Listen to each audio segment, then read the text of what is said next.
don't seem to be speaking out, saying it for what it is. It is crimes against humanity because civilian targets should never be bombed or otherwise attacked, and there can be no doubt about the chain of command leading directly to Putin.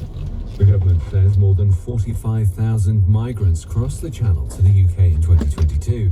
The figure is an increase on the more than 28,000 people who reached the UK in 2021, but is lower than the 60,000 arrivals the Home Office had previously estimated. The last crossings of the year took place on Christmas Day, when 90 people made the journey. Kim Jong-un has called for a huge increase in North Korea's nuclear arsenal in response to perceived threats from South Korea and the United States. He said his country would focus on mass-producing tactical nuclear weapons and would develop an intercontinental ballistic missile system capable of a quick nuclear counterstrike. Earlier, North Korea fired a ballistic missile into the Sea of Japan just hours into the new year. Pope Francis has addressed worshippers in St. Peter's Square in the Vatican a day after the death of Benedict XVI. His body will lie in state at St. Peter's Basilica from tomorrow until his funeral on Thursday. During a New Year's Day service, the Pope referred to what he called his beloved predecessor. Today we entrust the beloved Pope Emeritus Benedict XVI to the Most Holy Mother, the Virgin Mary, to accompany him in his passage from this world to God. And around 1,000 performers from across the world are taking part in New Year's Day parades in London. 500,000 people had been expected to line the streets to watch the celebration. That's the BBC News at 2 minutes past 2.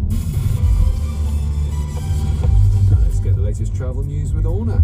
Anthony, thank you very much. Well, we've got some residual flooding which is still out there affecting parts of Dumfries, mainly the A756 at St Michael's Bridge. That was the flooding from Friday. Inverness and the A9, so it's snowy conditions. It's along the stretch between Raigmore Interchange, the A96 and the A924 at Pitlochry, slow in patches for traffic. The Taylor Bridge, Dundee, and that's northbound near Perth. Just near the River Esplanade, you've got some barrier repairs going on there. North Wales Expressway, it's a landslip after the flooding, so between 27 at St Asaph and 27A, one of the lanes is closed and there is queuing traffic. In London, New Year's Day parade means road closures in central London, Lambeth Bridge through Westminster, Trafalgar Square, Piccadilly Circus, and the A4 Piccadilly down towards Hyde Park Corner, just to warn you. And trains, quite a bit of disruption. You've got New Year timetables, amended times, earlier finishes, but also engineering work out there and weather damage, so do check ahead. I'll be up with the next one at 5. Now, the ultimate Take That song with Cat Deely.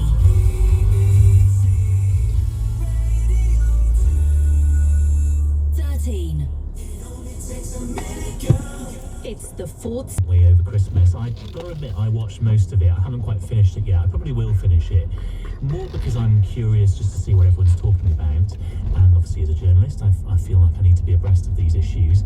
I'm not a royal obsessive. I'm not utterly sort of, fascinated by every detail. But I want to know the broad brush claims made in that series.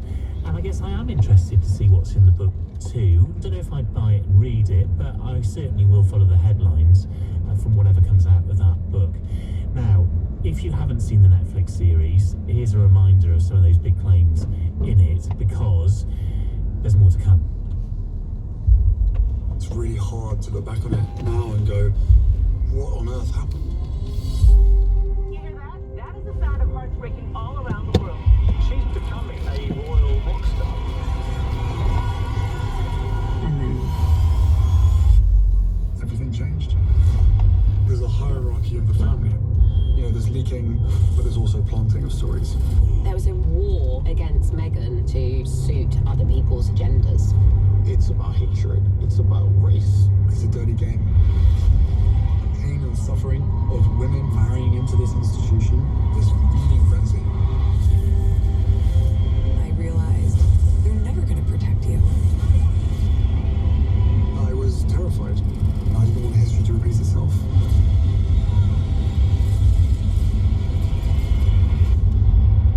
No one knows the full truth. We know the full truth. So, you might think you've heard it all after that Netflix series, but Prince Harry's book Spare comes out on the 10th of January. It's been ghostwritten by an American author who also wrote Andre Agassi's memoir, for example, and many, many, many others.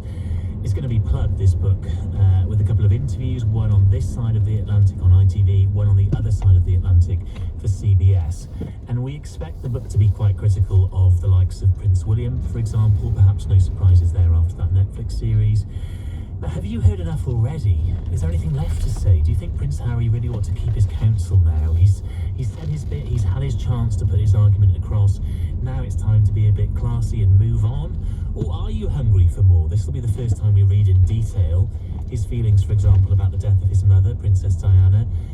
That detail obviously still sells. I think the book was #1 in the charts in terms of pre-order.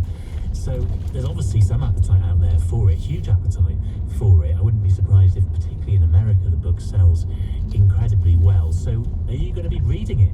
Or are you absolutely sick to death of hearing their side of the story? You can call me 0345 6060 973, text 84850. Let's get a bit of analysis now from LBC's royal correspondent, Peter Hunt, who joins me. Good afternoon to you, Peter. Good afternoon. So we haven't got the book yet. Virtually nobody has, but what sort of ground do we expect it to cover? I think it will cover a lot of what you've already suggested in answer to your question in terms of what will be different. What should be different is the detail.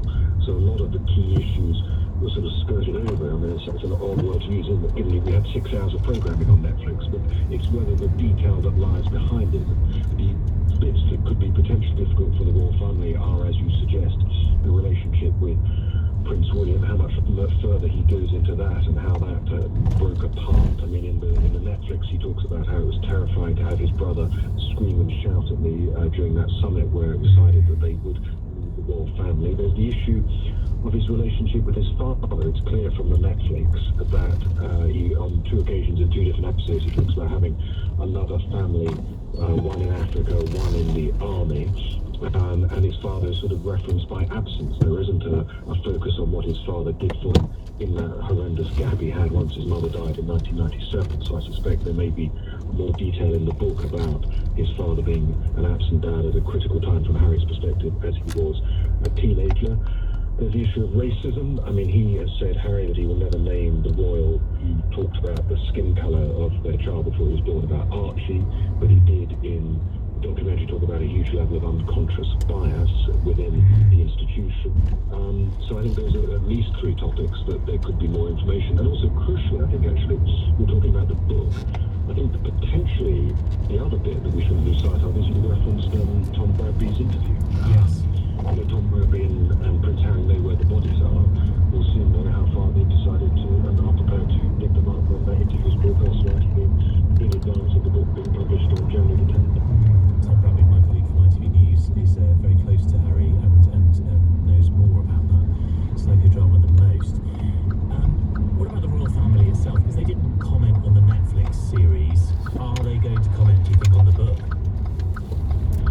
I think we should be slightly wary when we say they don't comment. I get slightly wary of this in the papers. Some broadcast media do this because, of course, they operate on 2 levels. I mean, you know this very well in terms of how politicians behave, don't you? I mean, politicians can not say something but still get their views known.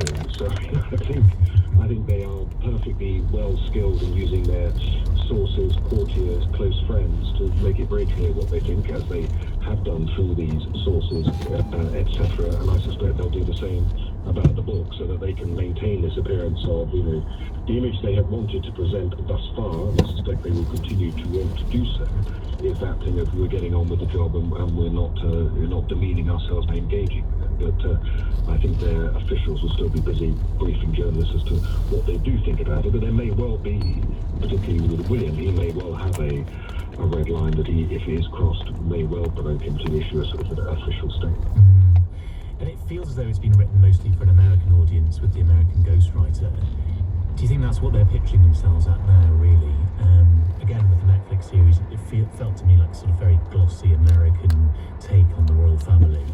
I guess they're living over there now, so maybe that is their target audience with the book too. I'm not convinced it is exclusively American audience. No, I think it is a truly global audience. I mean, it's been translated. I mean, he's been translated in 19 different languages. He's doing the speaking book half of it. I think they are aiming for a global one. I don't think it is exclusively an American. I think they're probably in the UK. And I think there's another aspect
interesting hearing their perspective, and you're hungry for more. You can call me 0345 6060 973. Let's go to Joan now, who's in Maidstone, because Joan, you're 100% behind Meghan and Harry, you say? Definitely. If we go back in time to Afghanistan, this man risked his life time and time again. His soldiers underneath him loved him so much. They stood up and they said, I'm Harry, I'm Harry, I'm Harry, dyed their head red. And then afterwards, what came about when Harry wanted to bring his family into Britain, he was not given any royal protection. You know, his family. Are you going to buy the book then, Joan? Do you think? No. Right. So your appetite. Experience. Your appetite is not quite high enough to buy the book. What I believe, and what should have happened in any family, if their son or daughter-in-law or family are in danger, they should be protected. Prince Andrew's been protected. But Prince Harry and his family is prepared to die for the Queen. And another point is, when this thing, Jeremy Clarkson, acted in the way he did and slurred the woman, what happened then? Either Prince William came and said, you mustn't do this to my sister-in-law, or Prince Charles said, you mustn't do this to my daughter-in-law. The king. We keep forgetting. Yeah, the king. So much has changed the last year. You know, in an ordinary family, this would not have happened. Okay. So. And this is what makes my blood boil, because they're all saying about it, and there was prejudice. There was, again, unprotected. No family would have just, sort of given up, not said a word. Nothing has come about. All right, Joan, thanks so much for your call this afternoon. So Joan clearly is up for more from Harry. She wants to hear more of Harry's perspective on all of this, but how do you feel? We've got a text here from Richard who says, presumably Prince Harry's memoir, in inverted commas, will be in the fantasy fiction section of bookshops. Another texter here says, there's non-stop interest in the British press about Harry and especially Meghan, so why would there be any less interest regarding Harry's book? How do you feel about the upcoming memoir from Prince Harry called Spare? You can call me 0345 6060 973. It's 2:16. You're listening to LBC. This is LBC. Do something mighty this year and raise money for Macmillan Cancer Support. Sign up for a mighty hike and walk a full or half marathon in spectacular locations across the UK. Our team will support you every step of the way, with a medal and glass of bubbly waiting for you at the finish. Invite your friends and family to join you for this unforgettable experience. Search Macmillan Mighty Hikes and sign up today to go the extra mile for people with cancer. What does majestic sound like? The roar of water cascading Norwegian hills? Ziplining across snow-capped mountains? A 7-night P&O Cruises Norwegian Fjords holiday for just £86 per night, with premium accommodation, incredible dining, and entertainment for all ages included as standard. Yeah, that sounds pretty majestic to me. Get more holiday for your money with P&O Cruises. Subject to availability based on Tuba cabin, early saver fare, G329PF3, conditions apply. The TUI Live Happy sale is back. At TUI, we have great offers on loads of holidays. Here we come. Kids can go free even in the school summer holidays. Plus pay monthly with a £0 deposit. Dreaming. All at or protected. TUI Live Happy. Booking T's and C's apply. 1 free child place per 2 full paying adults. Limited availability on